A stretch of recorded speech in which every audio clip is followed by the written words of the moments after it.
Dikush me hapa më të ngadalte e dikush duke kërcyer. Këto janë dy mënyrat më të mira për të kaluar rrugën kur moti është me shi në shkup.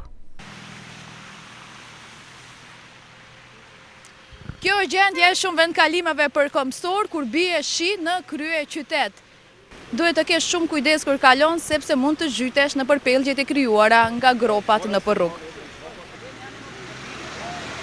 Për shumë prej tyre, kalimi i rrugës shkakton këpucë të lagura, rroba të zhytura dhe rrezik të shtuar për rrëshqitje.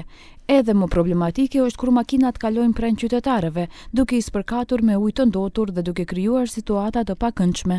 Da sekogаш кога поминувам на пешачки премин, ми се намокруваат чевлите, исто така фармерки панталони, затоа што сметам дека не се добро направени улиците. Мокра ми е патиката.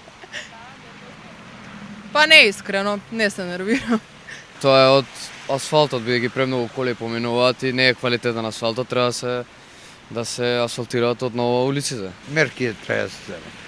Мерки треба да се земат. Он диде не те пази те мокри лоб. Па навикнати сме нормално.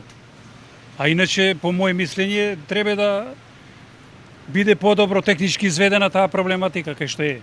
Sipas qytetarëve, kjo gjendje përsëritet pas çdo shiu për shkak të mungesës së një sistemi të rregullt të drenazhimit, që e lë ujin të grumbullohet pikërisht aty ku kalojnë më së shumti këmbësorët. Derisa institucionet të reagojnë, qytetarëve u mbetet të lëvizin me kujdes.